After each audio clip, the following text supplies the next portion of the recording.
Louvado seja Deus, a Ele toda honra, toda glória, toda nossa gratidão, de uma forma especial por sua vida e pela vida de sua família.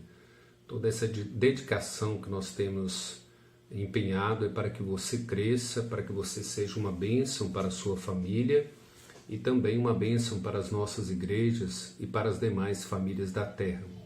Nós estamos estudando Atos, primeiro capítulo, ainda do versículo 12 ao versículo 14, quando nós estamos fazendo considerações de homens e mulheres que Deus usou para o seu reino, para a sua obra, homens e mulheres que foram resgatadas por meio de Cristo, pela morte de Cristo, por sua obra redentora na cruz, e nos chamou a vocação, né, de salvos, mas também de propagadores do Evangelho, pessoas que estão inteiramente comprometidas com o reino de Deus. Esse é o desafio para mim e para você, honrar a esse Cristo que nos chamou com a sua própria vida, com a sua própria morte, com a sua própria ressurreição, com a sua própria ascensão e também na certeza de que Ele voltará para nos buscar como povo seu para viver uma eternidade com Ele. Nós estamos aqui considerando Atos, primeiro capítulo, versículo 12 a 14, quando fala aqui que Jesus havia ordenado a esses apóstolos a voltarem a Jerusalém e que ficassem ali no cenáculo aguardando o cumprimento da promessa da descida do Espírito Santo. E o versículo 14 diz que todos estes perseveravam unânimes em oração, como as mulheres, com Maria, mãe de Jesus, e com os irmãos dele. Isso implica que existem algumas características desses homens em termos de obediência, em termos de comprometimento e de vida de oração. Contudo, também eram homens fiéis nas Santas Escrituras. Eram homens que davam à Escritura a sua devida dignidade, embora eles não tivessem a Escritura toda completa escrita, mas tudo aquilo que havia de transmissão oral, aquilo que havia de transmissão do Antigo Testamento escrito, tudo aquilo que Jesus havia ensinado, eles tinham um comprometimento, um compromisso de fidelidade a esta palavra.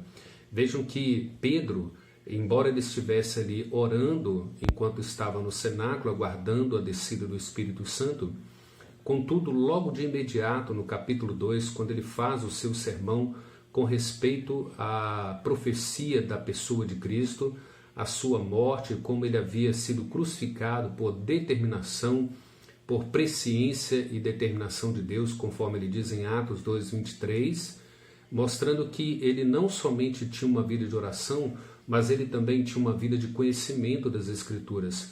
Pedro está ensinando que ele também fez uma reciclagem teológica ali, enquanto orava, enquanto clamava ao Senhor, aguardando assim a descida do Espírito.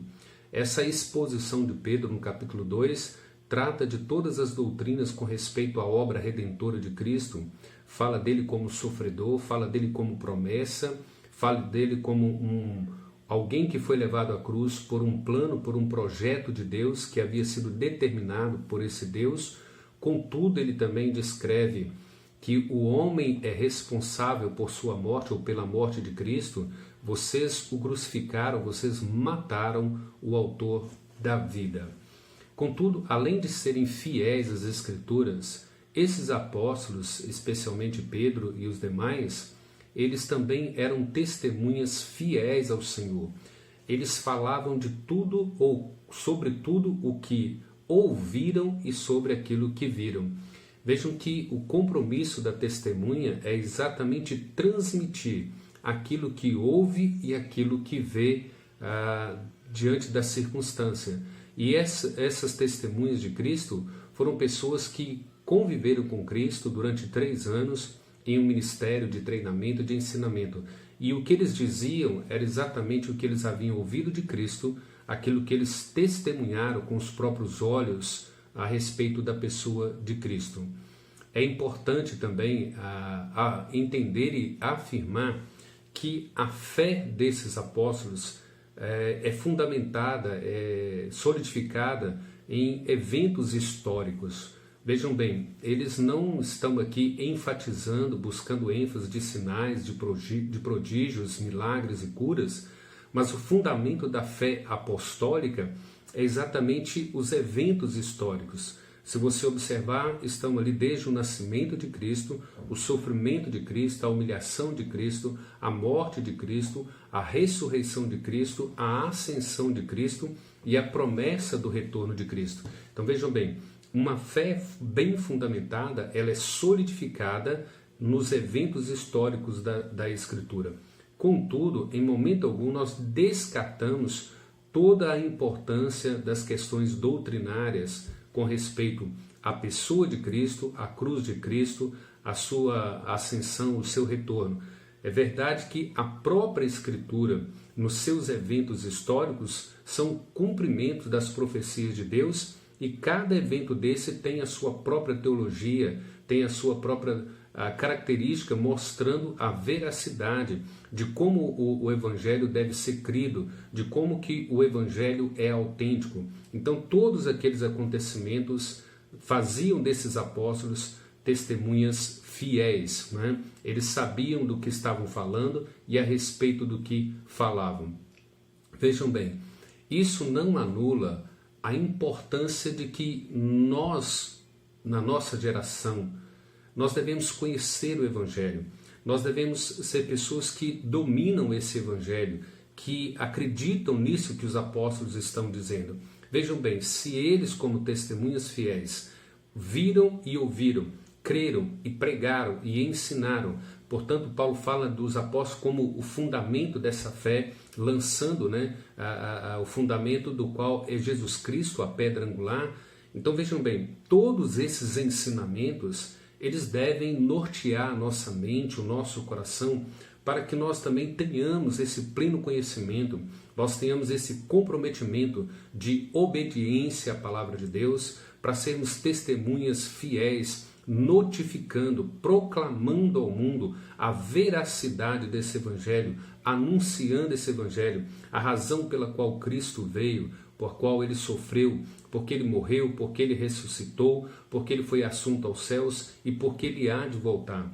Nós, cristãos, precisamos testificar desse Evangelho, dar um testemunho vivo daquilo que Jesus é, daquilo que Jesus fez e daquilo que nós esperamos em Cristo para a glória futura. Vejam bem, as Escrituras afirmam e declaram, né, profundamente que esses acontecimentos históricos, eles são fundamentos da fé cristã. 1 Coríntios 15, de 1 a 19, fala: aquilo que eu recebi do Senhor Jesus, eu também vos entreguei. Ele fala de que recebeu um evangelho do qual Cristo foi crucificado, né, morto e sepultado e ressuscitou ao terceiro dia.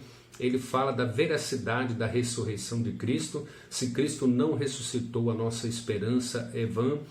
Percebam, irmãos, que o desafio que nós temos é tomar como exemplo a vida dos apóstolos, na dependência desse Espírito Santo. Nós temos o Espírito Santo, nós o recebemos na nossa regeneração, na nossa conversão, nós somos transformados por Ele. E hoje, você e eu, nós somos as fiéis testemunhas de Cristo, mas nós precisamos ser pessoas comprometidas com fidelidade à Escritura. Nós precisamos conhecer a Escritura, nós precisamos ser pessoas aprovadas na exposição das Escrituras.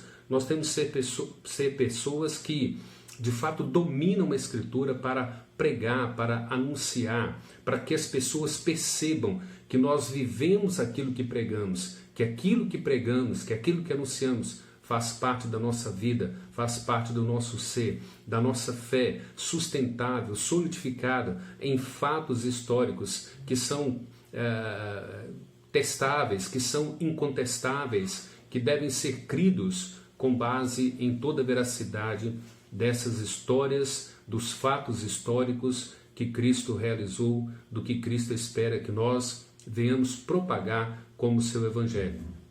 Vejam bem, se tudo isso que os apóstolos nos ensinam, se tudo isso que os apóstolos creem é pura verdade, deve ser crido, vejam bem, então nós temos todo o poder de Deus às nossas mãos, nós temos todo o conhecimento às nossas mãos para que possamos propagar esse evangelho.